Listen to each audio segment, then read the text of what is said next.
Hi, my name is Estelle. I am 29. I am male to female transgender, and I live in Cranston, Rhode Island. It's going to be a good interview, I think.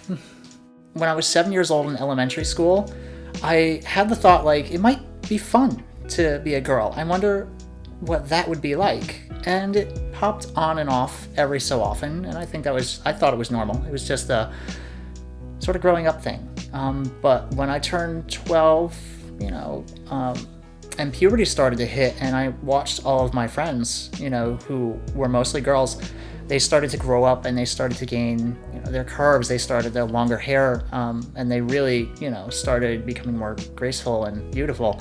And I started growing body hair, and I started feeling, aggressive and sad all the time. And it was one of those things where I said, this is not me. This is not me. This is not who I am. I had bought a $13 wig, if I remember correctly, off of Amazon. It was a red curly wig, came down to about here. I've always wanted red hair, mainly because I have some already in my natural hair that shows up mostly during spring and summer. But I had put that on. The dress was just a simple black dress, nothing crazy. Didn't even have any shape to it. Besides that, I had picked up makeup that didn't match at all. This hideous red lipstick and an eyeliner pencil that didn't work. There were so many things that were wrong there. But I remember putting that on, and I had a pair of strappy heels as well, pair of tights too, just black, all black, because it was the easiest to hide, I thought, or at least the easiest to explain away should I somehow have gotten caught. And I remember looking in the mirror. I looked at that reflection that looked at me, and I thought I would be hideous. I would be a monster. I would be ugly. And I was. Let's be realistic, I was at the time. But seeing what could have been a feminine form, I sat on this couch right here, and I cried for 20 minutes. It was the first look at seeing not Rob, but Estelle. And at that point, I didn't even have her name yet.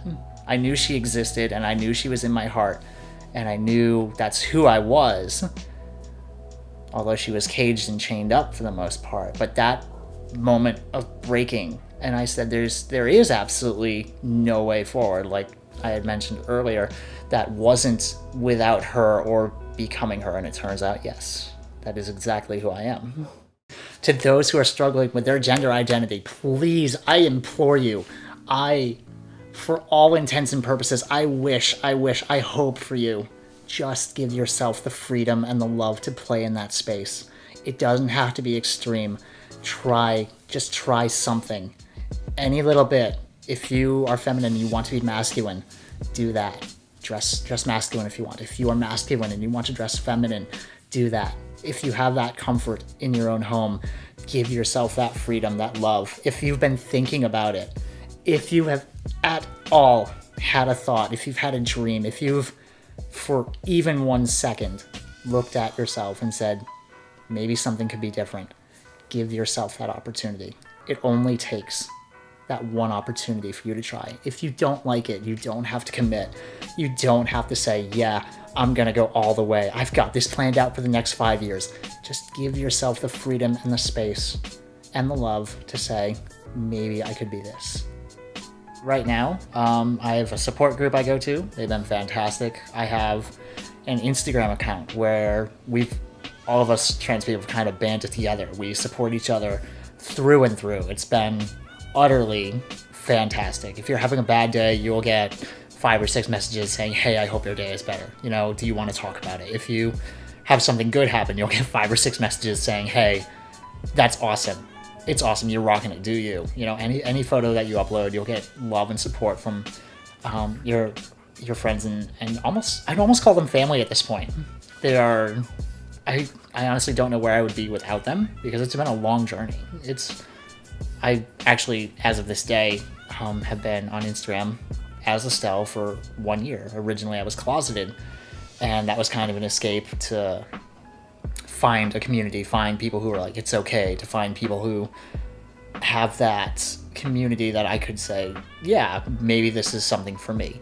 And it's utterly remarkable to have that, to have the LGBTQ community at our side, no matter what, is a fantastic advantage to being accepted in society. And I don't know about everyone else, but for all the people I know, we're just as good with them.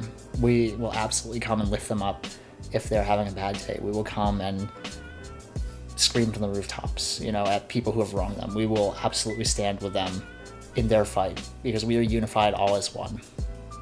Without the rest of the letters, we are by ourselves. And we cannot stand without them. And I would like to hope that they find us just as much allies in their fights as well.